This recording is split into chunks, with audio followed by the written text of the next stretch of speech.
monetizing digital services since 2004, boosting the entertainment industry by making digital content accessible for everyone. AWG, where innovation meets monetization. Welcome to the Human Capital Innovations Podcast. We're your source for personal, professional, and organizational growth and development, where we share original research, explore industry trends, and interview executives and thought leaders from across the globe. We hope you join us often for practitioner-oriented content around all things related to leadership, HR, talent management, organizational development, and change management. Maximize your personal and organizational potential with Human Capital Innovations Podcast.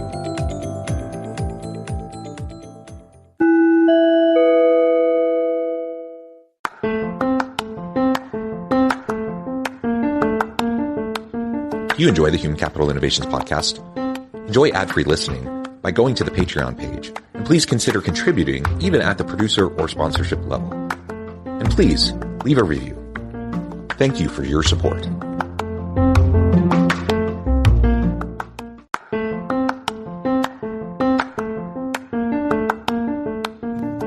Welcome to the Human Capital Innovations Podcast.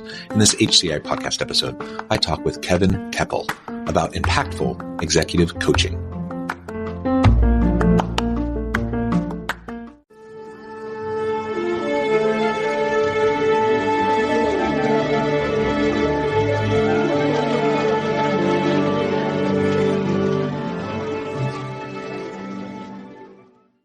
Kevin Kepple, welcome to the Human Capital Innovations Podcast. Thanks, John. Glad to be here.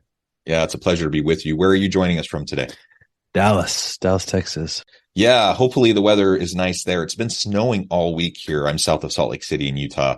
I'm not sure how many total inches we've received, but it's literally been snowing nonstop all week. So yeah. Oh my gosh. We're just boning up, for a nice white Christmas. Anyways, it's a pleasure to be with you. Today, we're going to be talking about impactful executive coaching. Before we get started, I just wanted to briefly introduce Kevin and share a brief bio. Kevin Kepple is an executive coach and host of the Unlock Your Freedom podcast. And Kevin, I would love it if you could share just a little bit more about your coaching practice, your experience, as well as your podcast and what that's all about. Sure. So yeah, I get to gratefully work with different types of leaders to really help them spend more time doing what they love and really bringing their greatest work into the world. And we do that by really helping them align with whatever their natural genius looks like. And, that's the whole deal, right? We want to grow as much as we can so we can give more. And, as leaders, that's the deal. So how can we influence people in more productive and profound ways? And through our podcast, we kind of increase our volume and, connect with different types of leaders and help them, unpack how they like to serve and, with hopefully actionable ideas that inspire and empower the folks that come and listen to what we have to offer. I can say, obviously we're on this podcast having a conversation today. I find it enriching and invigorating to have these conversations with thought leaders and coaches and executives, just like I know you do on your podcast. I think there's just tons of value in having these conversations. So I appreciate you taking your time to come on with me and to share your insights and wisdom with me and my audience. Let's go ahead and just launch on in and talk a little bit more about executive coaching. What is it about executive coaching that got you into it? Why is that a big focus of what you do? And then we can start to talk about how to do that more successfully and impactfully. Sure. So, like a lot of people, I went to college and had no idea really what I wanted to do. I knew I wanted to do something probably in the business world, which is a huge, massive, wide open thing to, go after, but I just didn't have any clarity. And so I went through college and got out and I didn't really get much additional clarity. I got a degree, which was awesome, but I got into professional sales. And like a lot of industries, if you're successful in your role, you get promoted to leadership positions and suddenly you're in charge of a team or people. And that was pretty overwhelming. So I really had no idea how to lead. I thought it was, telling people what to do, which is not leadership, that's management. And fortunately, I did have the wherewithal to, hire a coach. And it was great because it's so nice to have somebody who's a little farther down the road than you, or maybe a lot farther down the road than you, to help you see, where you're wasting your energy or blocking it or simply not even using it in productive ways. And, it's not to be perfect. It's just to help you see what better looks like. And it's really powerful because if it's you alone, you're just in this echo chamber and, you don't know if the feedback you're giving yourself is accurate. And then you can start fallen, victim to your own limiting beliefs and stories, and it can really hamper your growth. And like I said earlier, the point's to grow as much as we can and give it all away. And one of the best ways you can do that is find somebody that you believe in, that believes in you, and just be humble and go after what you want together. It's a lot of fun, and it's really powerful. Yeah, it is powerful. And in this space that we work in, we want to make an impact. We want to influence and see the ripples of the work that we're doing, and coaching, is one of those great ways to do it. And if we are impactful with one executive coaching client who then turns around as a more effective and impactful leader within their organizations, they may impact, in hopefully positive ways, hundreds, if not thousands of employees and their families. That's a lot of ripples. And so that's something that I also feel strongly about and I'm excited about in this work.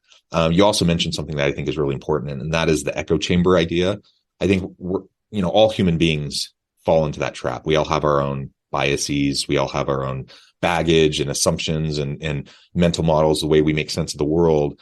And because of that, it's just very, very easy to slip into kind of this mindset of, if you think a certain way, that's what everyone else thinks.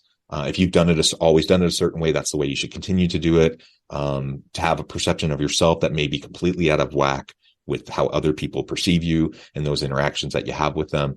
And so that's one of the greatest benefits of having a really skilled executive coach, is having someone who can, they can be the mirror that you hold up in front of yourself. So you can have some realistic feedback. You can talk through issues. They can ask all the right questions and help you think through things in ways that perhaps you haven't considered before. Get out of your echo chamber so that you can actually look at things with fresh lenses. And when you can do that, you start to shine a light on those hidden areas, those areas that maybe are, weaknesses or opportunities for growth that previously you either hadn't been aware of, or you were kind of vaguely aware of them, and for whatever reason, you decided to kind of stick those on the shelf and not think much about them. Yeah, absolutely. And I think you touched on such a great point. The coaching environment is so powerful, just to have a safe place where you can get your thoughts out in front of you. And, there's not really a bias. And if there is a bias, it's to help you get whatever it is you want. And it's great to have somebody help you maybe just see where you're not seeing things accurately. And so often we make these judgments of ourselves, or judgments of situations or people, and whatever you judge, like, that's the end of your understanding, because then you're like working to prove this judgment right. And if it's some belief that limits your behavior, then that's gonna harness you and keep you in this like static position, and you continue kind of defending the fort of that belief instead of progressing and evolving to new levels of you. And there's no stay the same in this world. If you're stuck with limiting beliefs, you're actually regressing, because the world's still revolving around you, just not probably in the way you want it to revolve around you. And so I think just having humility is such a massive superpower. And humility to me is seeing the good and the value in other people and in their ideas.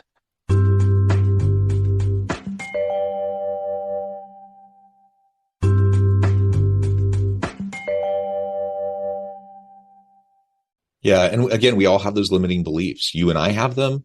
Those people we work with have them. It's just part of the human condition. So the question isn't, it's not, let's get rid of all limiting beliefs, because it's just part of life. It's part of what we navigate.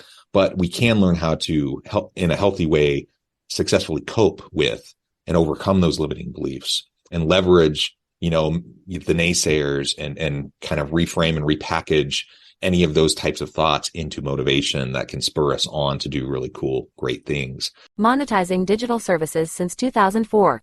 Boosting the entertainment industry by making digital content accessible for everyone. AWG, where innovation meets monetization. So rather than slipping into rumination and being debilitated, by these not feeling enough, or imposter syndrome, or all these different things, rather than that, we can find our confident calm. We can focus in on what we are capable of. We can focus on the here and now, and taking like that next step or that next couple steps to move things in a positive direction. All of that will help us get to better outcomes, help us to gain confidence, help us to build trust with others around us, which will then allow us to be more productive and effective and innovative and, successful as we're more collaborative. So it starts to build off of each other, right? And it all starts with, recognizing that, yes, we have limiting beliefs. Yes, things don't always work out the best possible way. And sometimes it's our fault. Sometimes it's just the circumstance. It's just the structure, the system around us. Ultimately, we get to respond, though. We get to choose how we respond to those circumstances and the surrounding context. Yeah, I think that's one of our greatest gifts that, God or wherever you like to think of that you came from gave us, is that power of choice. Anger comes to us automatically, right? We have to choose happiness, and, chaos comes automatically. Problems come automatically. We have to choose peace.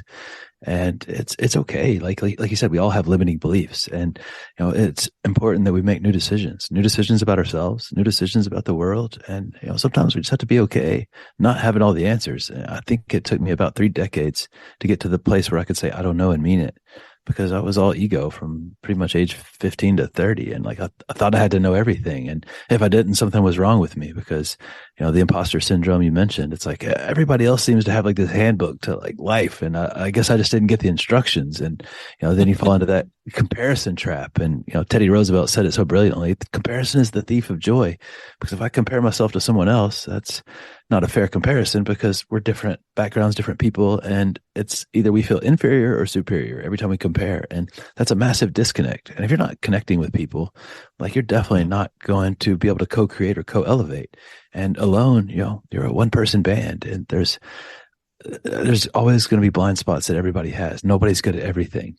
And it's so important that we, find people to complement the things that we do well, and, whatever it is they do well, and get together and, really create something special that you couldn't do by yourself, which is obviously synergy.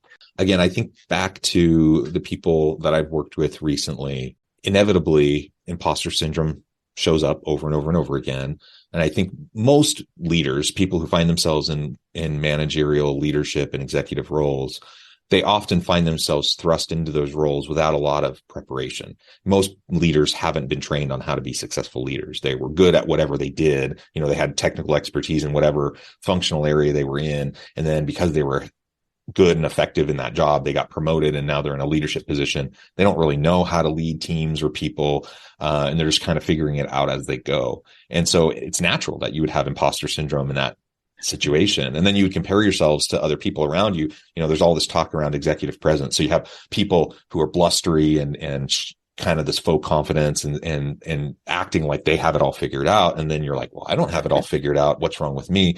So the reality is they don't have it figured out either. They're pretending. Right. And, it's one thing to develop some internal locus of control and some confidence. I think that's important. But, faux confidence doesn't really mean much of anything, and most people can see through that. So if you find yourself in a new leadership role and you're struggling to get your footing, and you feel that imposter syndrome, sometimes people will refer to, fake it till you make it. Now, I'm not a fan of that term. Particularly, it just seems inauthentic to me, to fake it till you make it.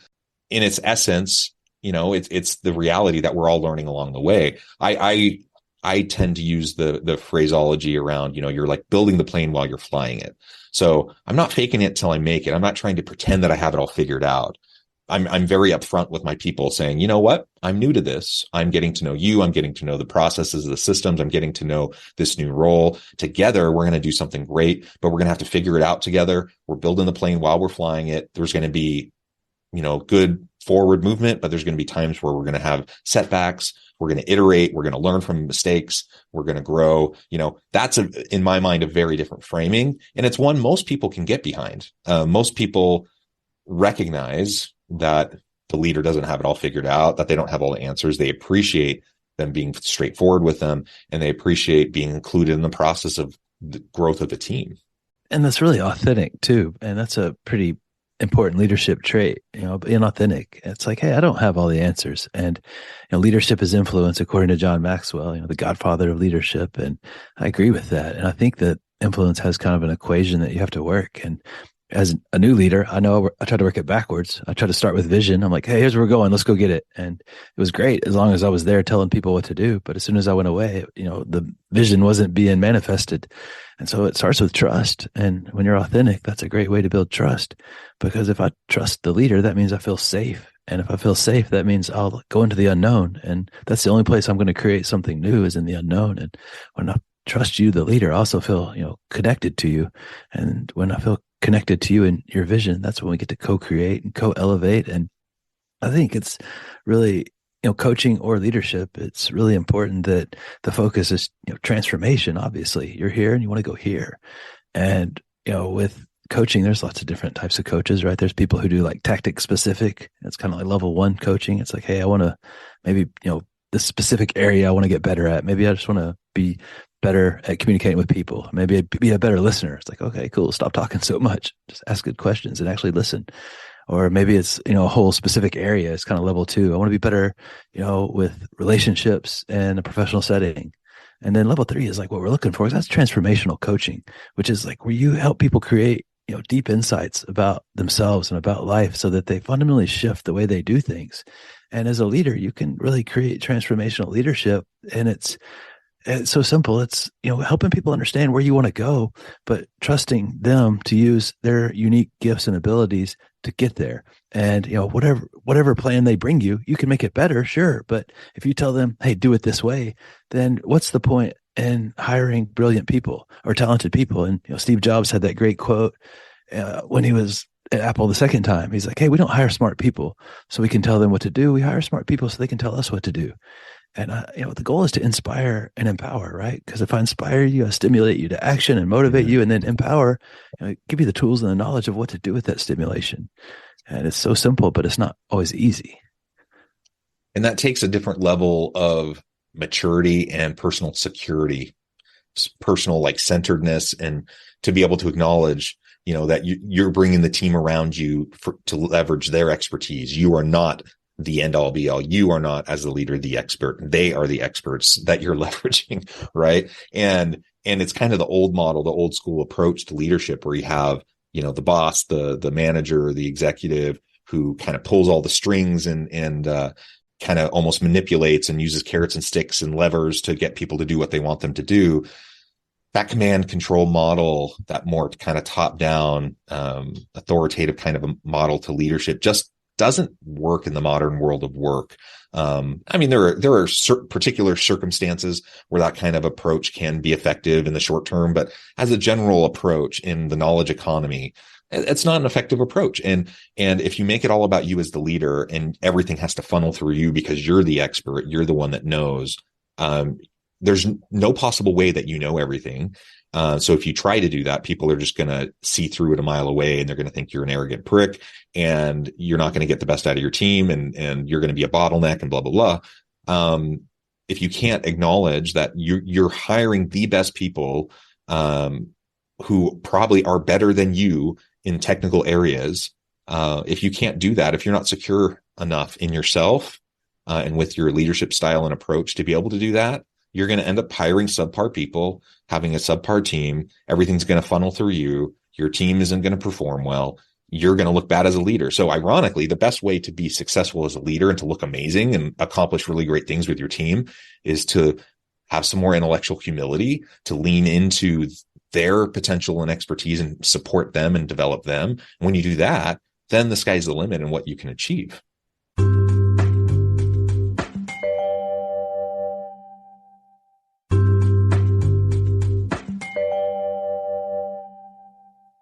I was just reading Dan Sullivan's Who Not How, and it's like, man, such a brilliant book. Like, I don't need to be the one doing the how and everything, because it's going to be a really slow roll if I am, because like I don't hire people to build a website for me and then like, hey, let me teach you about coding, which it's going to be a really short conversation because I know nothing. And it's really frustrating when you find yourself doing things that you have no talent at. And to your point earlier, it's like, building your plane as you're flying. It's like Johnny Carson has that great quote. He's like, jump off the cliff and build your wings on the way down. And that doesn't mean just run, into the fray without a clue of what's going on. But it's like, hey, take intelligent action. But, once we get into action, we get immediate feedback of some sort. And maybe it's one more way not to do it. But if I'm just, constantly telling people what to do and creating these expectations, that's really dangerous, because if I have expectations of myself or other people, like I don't really leave you an opportunity to win, because if you do what I expected, that's what I expected. And if you don't, you failed me. And I'm like, man, that's really a hard way to move through life, because you kind of create this fear-based culture. And if I'm constantly in fear, I'm not creating, I'm just reacting to whatever is. And every time I react, I create resistance, and that leads to more resistance, and on, and then stress and overstress, and it's just chaos, and there's nothing innovative happening. And it's just like this Groundhog Day version of your business, but it's not like fun like Bill Murray was having in the movie, right? It's like less and less effective and less inspiring to you. Well, remember in the movie, he had days where it was fun, but he also had like depressive episodes. And he had like, it got dark. like he had the whole swing, right? And that's the reality. When you're in a Groundhog Day kind of a scenario, like it's just not a sustainable thing. Like people have to wake up invigorated, ready to go to work and do cool things, working with great people. And if you as a leader can't create that kind of an inclusive environment of belonging where people feel like they can bring their whole authentic self to the work, and that they can do, what they do best each and every day. If you're not creating that kind of an environment, then people just naturally over time will burn out. And it could be that overall the organization's a good organization. Overall, the team's a good team. Overall, you're a good boss.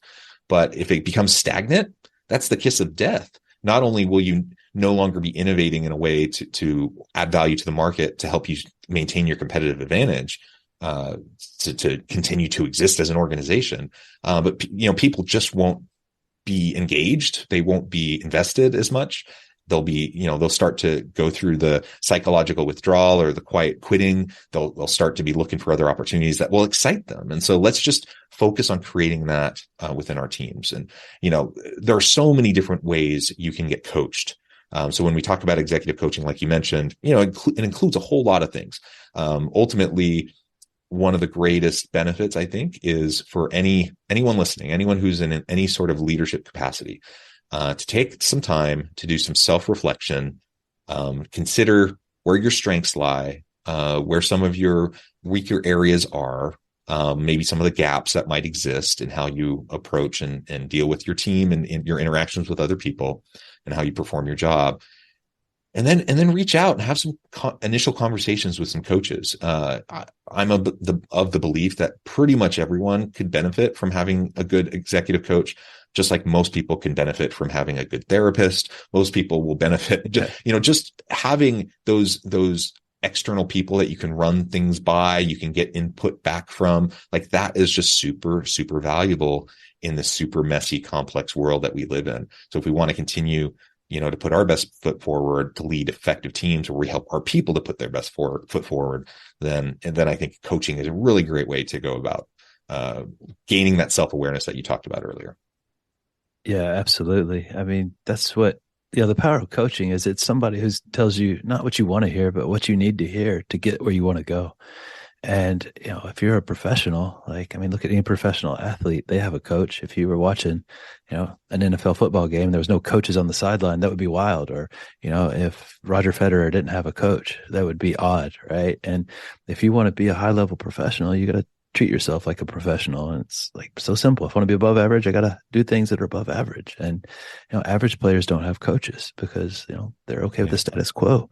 That doesn't make them bad people, but if you want to do exceptional things, then you have to do things that other people aren't doing. And not all coaches are the same. Like you said, find somebody that resonates with you, that their values line up with your values. And even coaches that I had that I didn't feel like were probably the best fit for me, I still got a lot out of the interaction.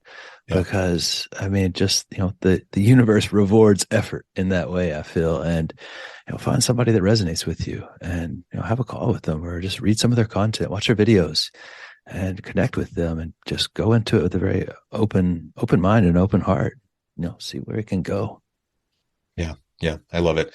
Kevin, it has been a real pleasure. I know at the time I need to let you go here in just a minute, but before we wrap things up for today, I just wanted to give you a chance to share with the audience how they can connect with you, find out more about your work, your team, and then give us the final word on the topic for today.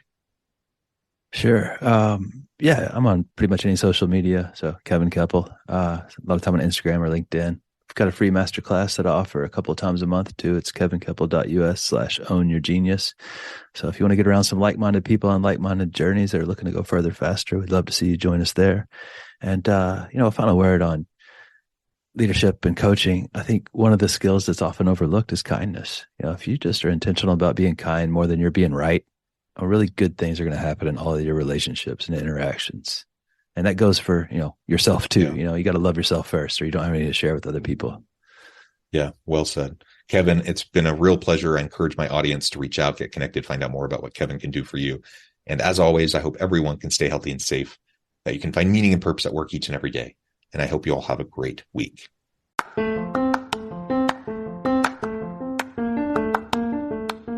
you enjoy the Human Capital Innovations podcast?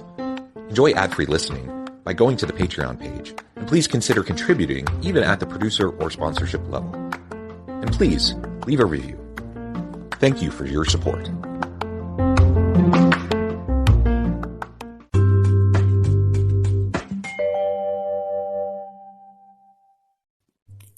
Thanks again for joining us for this episode of the Human Capital Innovations Podcast.